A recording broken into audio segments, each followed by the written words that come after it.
माँ, मैं बहुत थक गई हूँ। घर संभालते संभालते मेरी हालत खराब हो जाती है, परंतु यहाँ ससुराल में मेरी थकान किसी को नजर नहीं आती है। मैं भी अब आराम चाहती हूँ, तो सोच रही हूँ कुछ दिनों के लिए आपके पास आ जाऊं और आते हुए बच्चों को भी साथ ले आऊंगी, ताकि यहाँ किसी को परेशानी ना हो। वो वहीं से स्कूल चले जाएंगे। आखिर एक ही शहर में ससुराल और मायका है, तो इसका मुझे भी तो कुछ फायदा हो। क्या मैं गलत कह रही हूँ? नम्रता अपनी माँ कल्याणी जी से फोन पर कहती है। कल्याणी जी बोली, बेटा, तुम्हें इतनी परेशानी हो रही थी, तुमने मुझे पहले क्यों नहीं बताया? और यहाँ आने से पहले तुम्हें किसी की इजाजत लेने की कोई जरूरत नहीं है। जब जी चाहे आ जाना, आखिर ये घर तुम्हारा भी है। कल क्यों, तुम चाहो तो आज ही आ जाओ। नम्रता बोली, नहीं नहीं माँ, अब कल ही आती हूँ। थोड़े बहुत जो काम है उन्हें निपटा लूं, कल वहां आऊंगी, फिर बातें करती हूँ। कल्याणी जी बोली, हाँ बेटा, मैं तुम्हारा इंतजार करूंगी। अब मैं फोन रखती हूँ, मुझे भी मंदिर जाना है। इतना कहकर उन्होंने फोन रख दिया। कल्याणी जी रसोई में जाकर अपनी बहू नेहा से बोली, अरे नेहा सुनो, कल नम्रता आ रही है। आज बाजार जाकर फल सब्जी और मिठाइयां ले आना। वहां उसके घर पर तो उसका कोई ध्यान ही नहीं रखता।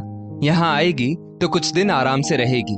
अपनी बेटी की सबको पड़ी रहती है, बहू पर तो कोई ध्यान ही नहीं देता। वहां मेरी बेटी का ध्यान रखने वाला है ही कौन? चलो, वो यहाँ आएगी तो मन और तबीयत दोनों खुश हो जाएंगे। तुम्हें कोई दिक्कत तो नहीं है? नेहा अपनी सास के मुंह से ऐसी बातें सुनकर आश्चर्य में पड़ गई और बोली, मम्मी जी, मुझे इससे क्या दिक्कत हो सकती है? ये घर आपका है, यहाँ आपकी मर्जी चलेगी। हाँ, काश कि मेरी थकावट भी किसी को नजर आती। मैं भी तो दिन रात झाड़ू पोछा, बर्तन, खाना बनाना, मार्केट जाना और हर वो काम करती हूँ जिससे हमारे परिवार वालों को कोई दिक्कत ना हो, पर किसी को मेरी थकान क्यों नहीं दिखती है? कल्याणी जी बोली, बहू, तुम क्या मुझे ताना दे रही हो? क्या तुम अकेली ही इस घर को संभालती हो? हम लोग क्या कुछ नहीं करते? नेहा बोली, नहीं मम्मी जी, मेरे कहने का वो मतलब नहीं था। बस मैंने अपने मन की बात आपसे साझा की कि बहू और बेटी में आखिर कब तक ये समाज भेदभाव करता रहेगा। जाइए, आप मंदिर हो आइए। कल्याणी जी मुंह बनाकर पूजा की थाली ले मंदिर चली गई। नेहा सोचने लगी, काश मेरी सास मुझ पर भी ध्यान दे पाती। अपनी बेटी की तरह वो मेरा दर्द भी महसूस कर पाती। पर हर किसी की किस्मत इतनी अच्छी कहाँ होती है। चलो, हमारी किस्मत में तो दूसरों के दर्द को समझना ही लिखा है। इतना कहकर नेहा रसोई का काम करते करते भगवान से बातें करने लगी।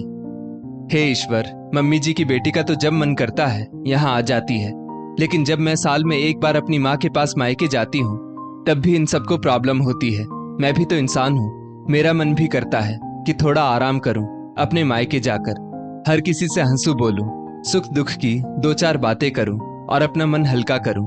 भगवान, अब आप ही कुछ करो ताकि मेरी सास की आंखें खुले और उन्हें मेरी भी थकावट नजर आए। इतना कहते कहते नेहा की आंखों से आंसू बहने लगे और वो चुपचाप अपना काम करने लगी। नेहा के ससुर नरेश बाबू उसी वक्त रसोई में पानी लेने के लिए आ रहे थे। उन्होंने नेहा की सारी बातें सुन ली थी। उन्हें बहुत अफसोस हुआ कि उनके घर में पराई लड़की के साथ ऐसे भेदभाव हो रहा है। शाम तक भगवान ने जैसे नेहा की सुन ली और उसकी ननद का फोन आया।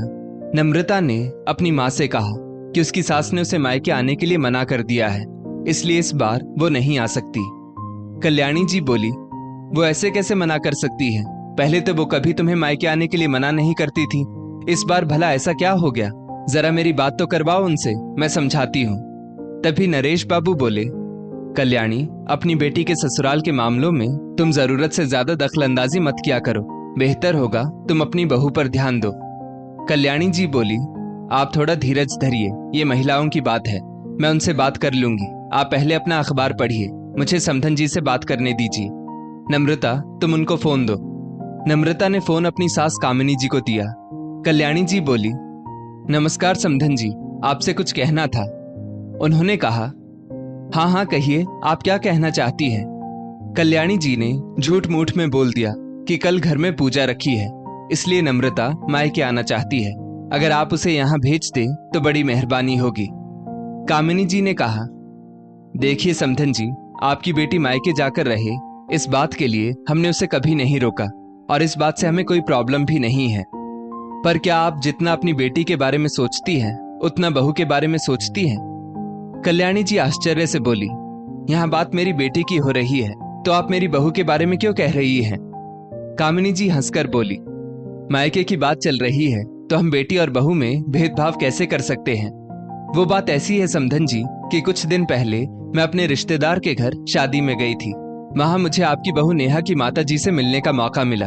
उनसे गपशप करने के दौरान उनकी बातों से पता चला कि नेहा को साल में एक बार ही आप उसके मायके जाने देती हैं, और वो भी बहुत कम समय के लिए। मुझे लगता है आपको नेहा को उसके मायके भेज देना चाहिए, और जब वो मायके होकर आ जाएगी तो मैं नम्रता को आपके पास भेज दूंगी। नरेश बाबू उन दोनों की बातें सुन रहे थे। उन्होंने कल्याणी जी से कहा, देखा कल्याणी, तुम इस बात को नहीं समझती हो, पर दूसरे लोग इस बात को समझ रहे हैं कि तुम बेटी बहू में भेदभाव कर रही हो। कल्याणी जी ने नरेश बाबू को आंखें दिखाई तो वो चुपचाप बैठ गए। कल्याणी जी कामिनी जी से बोली, अरे समधन जी, क्या मेरी बहू की माँ ने आपके पास मेरी शिकायत की? कामिनी जी बोली, नहीं नहीं, उन्होंने शिकायत नहीं की। वो किसी और से बातें कर रही थी कि हमारी बेटी को तो बस साल में एक बार मायके आने का मौका मिलता है, घर गृहस्थी में ही फंसी रहती है। और हाँ समधन जी, एक बहुत जरूरी बात जो मुझे लगता है आपको समझ लेनी चाहिए। आपको अपनी बहू को भी बेटी की तरह या बेटी से भी ज्यादा प्यार देना चाहिए। उसे भी मायके जाने की इच्छा होती होगी। हो सकता है नम्रता के मायके आने की वजह से बेटी की आव भगत करने के लिए आप बहू को मायके नहीं भेजती हो। कहीं ऐसा तो नहीं है कि आपकी बहू आपके सामने खुलकर कह नहीं पाती है? कहीं वो आपसे डरती तो नहीं है? कल्याणी जी हंसने लगी और बोली, नहीं नहीं, मैं अपनी बहू को पूरी आजादी देकर रखती हूँ। कामिनी जी बोली, लगता तो नहीं है। अगर आप उसको घर में ही कैद करके रखेंगी तो एक दिन ऐसा आएगा जब वो आपके खिलाफ बोलने लगेगी। अब देख लीजिए, आपकी बेटी आए दिन मायके जाती है, फिर भी मुझसे उसे शिकायत है, तो आपकी बहू को आपसे कितनी शिकायत होगी? ऐसा ना हो कि बाद में वो आपकी सुने ही ना और हर बात में अपनी मनमर्जी चलाए। समधन जी, ऐसी स्थिति आए इससे अच्छा है कि आप ही कुछ बदलाव अमल में लाएं, जिससे आपका रिश्ता और रिश्ते की मिठास खराब ना हो। मेरा फर्ज था आपको कहना, तो मैंने कह दिया। कल्याणी जी को अपनी समधन के हर एक शब्द में सच्चाई नजर आई। उन्हें महसूस हुआ कि उन्होंने अपनी बेटी के प्यार में अंधी होकर कभी भी अपनी बहू की मां का विचार नहीं किया। उन्होंने हमेशा ही अपनी बेटी को अपनी बहू से ऊपर रखा और उसे ही प्राथमिकता दी। दूसरी तरफ नम्रता भी अपनी भाभी के बारे में हो रही इस बातचीत को सुन रही थी। उसने भी महसूस किया कि वो कभी भी अपनी भाभी के साथ ठीक से बात नहीं करती। यहाँ तक कि जब भी वो अपने मायके जाती है तो भाभी हमेशा कुछ उदास और खोई खोई रहती थी। नम्रता बस अपनी मर्जी चलाती रहती और अपनी फरमाइशें अपनी भाभी के सामने रख देती थी। फोन रख कल्याणी जी ने अपनी बहू को बुलाया और बोली, नेहा बहू, तुम्हें भी तो अपने मायके जाने की इच्छा होती होगी। ऐसा करो, तुम कुछ दिनों के लिए अपने मायके चली जाओ। नेहा बोली, लेकिन मम्मी जी, दीदी आने वाली थी ना? कल्याणी जी बोली, नहीं बहू, कुछ दिनों के लिए नम्रता नहीं आएगी, इसलिए पहले तुम अपने मायके हो आओ, उसके बाद वो आ जाएगी। ये सुनते ही नेहा का चेहरा खिल गया, क्योंकि ये पहली बार था जब उसकी सास ने सामने से उससे मायके जाने को कहा था। फिर क्या, फटाफट वो अपनी पैकिंग करने लगी। अगले दिन नेहा अपने मायके गई और इस बार एक दो दिन नहीं, पूरे हफ्ते भर वहां रहकर आई। अपने माँ पिता से, अपने रिश्तेदारों से मिलकर आई, और जब वो लौट कर आई तो उसका चेहरा खिला हुआ था और उसकी आंखों में चमक थी।